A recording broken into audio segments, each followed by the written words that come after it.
Mesdames et messieurs, bonjour et bienvenue sur le programme L'heure de la révélation. Le thème du message du jour est intitulé Les 7 esprits de Dieu partie 4. L'épisode précédent, nous avions parlé de la 4e manifestation de l'esprit de Dieu qui était l'esprit de la connaissance et la compréhension.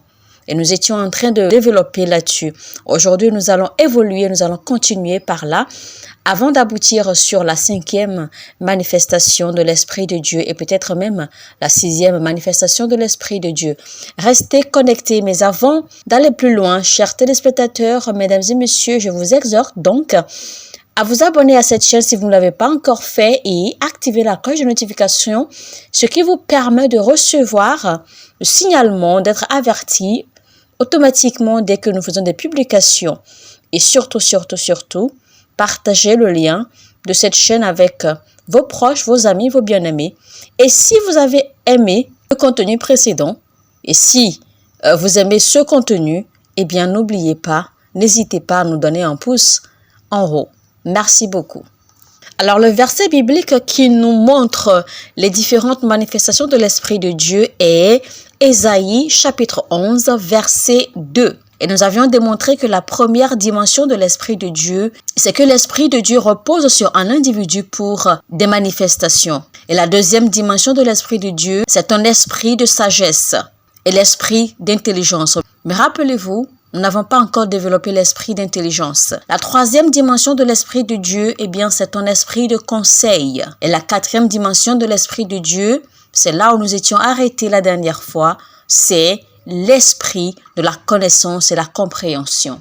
Alors, la compréhension et l'exploitation de la connaissance que vous avez acquise, peu importe votre niveau de vie de prière, peu importe votre niveau de vie d'étude de la parole de Dieu, vous devez avoir une propre compréhension de ce que vous faites. Dans Hébreux 11:2, il est dit que par la foi, nous comprenons. Donc, votre foi vous aide à avoir de la compréhension. Il dit, or, la foi est une ferme assurance des choses qu'on espère, une démonstration de celles qu'on ne voit pas. La foi vous donne donc la compréhension. La Bible dit dans Jérémie 9, verset 23 au verset 24, « Ainsi parle l'Éternel, que le sage ne se glorifie pas de sa sagesse, que le fort ne se glorifie pas de sa force, que le riche ne se glorifie pas de sa richesse, mais que celui qui veut se glorifie d'avoir de l'intelligence et de me connaître. » Comment alors avoir de la compréhension? Il est dit dans Éphésiens 1, 17, 18, « Afin que le Dieu de notre Seigneur Jésus-Christ, le Père de gloire, vous donne un esprit de sagesse et de révélation dans sa connaissance, et qu'il illumine les yeux de votre cœur. » Donc, afin que vous puissiez jouir de la compréhension, vous avez besoin que vos yeux s'ouvrent, pour que vous sachiez quelle est l'espérance qui s'attache à son appel, quelle est la richesse de la gloire de son héritage qu'il réserve aux saints.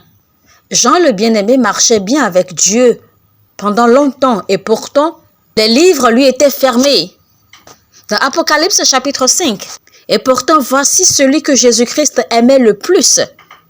Parce qu'en réalité, quand vous lisez l'Écriture, quand Jésus était sur la croix, avant que son esprit ne le quitte, tous les disciples étaient partis et seul Jean est resté au pied de Jésus-Christ. Jean était très très proche de Jésus-Christ pourtant. Et sachez aujourd'hui qu'en réalité, le livre de Jean est le dernier livre de la Bible. Ce n'est pas Apocalypse. Je vais vous expliquer. Le livre de Jean, c'était le plus vieux livre qui a été écrit de la Bible par lui. Et Jean était le disciple le plus vieux de Jésus-Christ qui est mort. Il était le dernier. Et c'est aussi lui qui a écrit Apocalypse, bien sûr. La raison pour laquelle le livre de Matthieu, Luc, Marc sont venus avant, c'est parce qu'il a été rapporté qu'en réalité, ces 3 livres rassemblaient toute la vie de Jésus-Christ. Ou plutôt, retraçaient toute la vie de Jésus-Christ. Donc, Jean a d'abord écrit le livre de Apocalypse. Ensuite, il a étudié le livre de Matthieu. Il a étudié le livre de Marc. Il a étudié le livre de Luc avant d'écrire son livre qui est Jean. Et il a commencé d'abord par écrire le livre de 1er Jean, 2e Jean, 3e Jean, avant d'écrire le livre de Jean en dernier. Donc, le livre de Jean, en réalité, est le dernier livre qui a été écrit dans la Bible. Et avant que Jean écrive ce livre, tenez-vous tranquille, il a d'abord étudié le livre de Genèse pour commencer. Et aussi le livre d'Exode. Et c'est pour cela, quand il a commencé son livre de Jean, il a commencé son livre avec ceci. Donc, il a dit, au commencement était la parole, et la parole était avec Dieu, et la parole était Dieu. Donc, Jean a démarré son livre partant de la jeunesse. Il n'a pas commencé son livre partant de l'histoire ou de l'arrivée de Jésus-Christ. Et vous voyez, je suis sûre que la plupart de vous ne connaissez pas cette révélation. Vous ne connaissez pas cette vérité. Et ça, c'est ce qu'on appelle la connaissance et la compréhension. Je viens ainsi de vous ouvrir les yeux sur quelque chose qui était caché. Je viens juste de vous donner la lumière sur la composition de la Bible.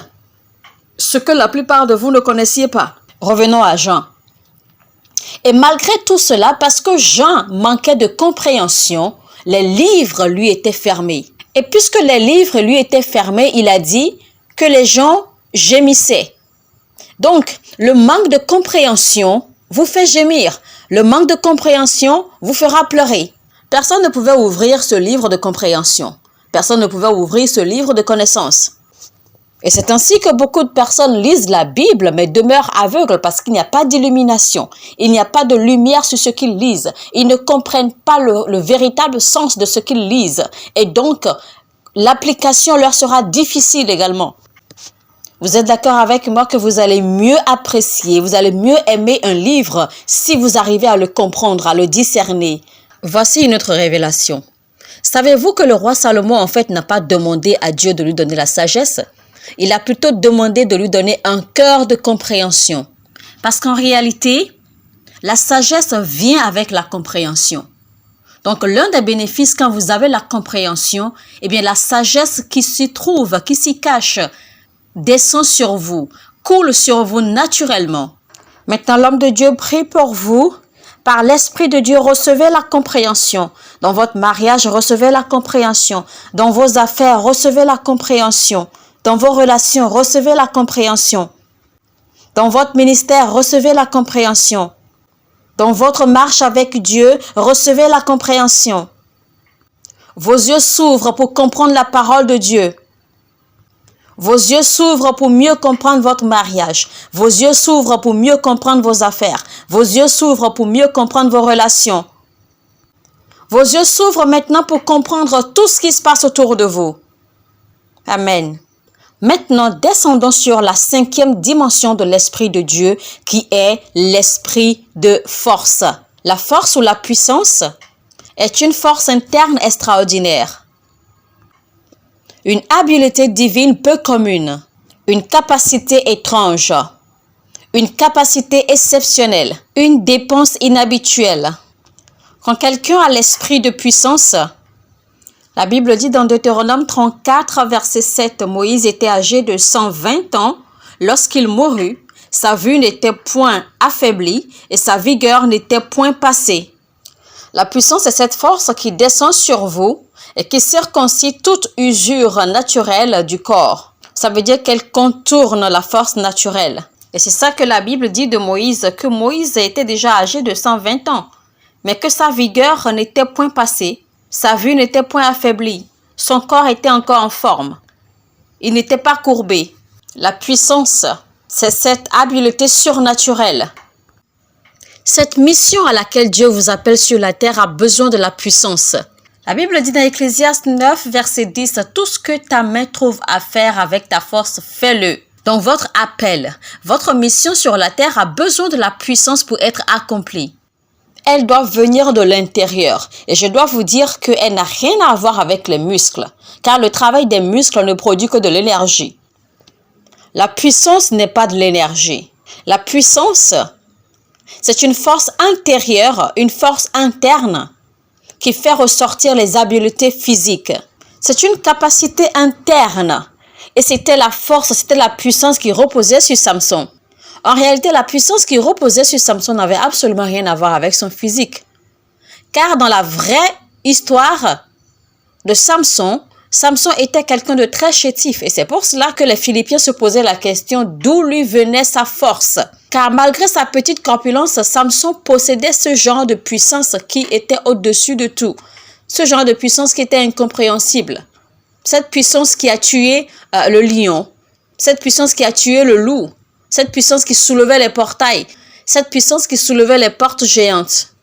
Cette puissance qui a soulevé les piliers de tout un bâtiment. Mesdames et messieurs, le voyage est long. La mission est grande. Vous avez donc besoin de puissance. Chers téléspectateurs, ce sera tout pour aujourd'hui. Si vous êtes curieux de comprendre, de découvrir la 6e et la 7e dimension de l'Esprit de Dieu, on se retrouve demain, même heure, même chaîne, pour conclure ce beau message. Chers téléspectateurs, merci beaucoup à vous de nous avoir suivis. Sur ce, demeurez bénis et n'oubliez surtout pas, activez la cloche de notification maintenant. Abonnez-vous, likez ce contenu. Si vous avez aimé ce contenu, cliquez sur le pouce levé en haut. Dieu vous bénisse.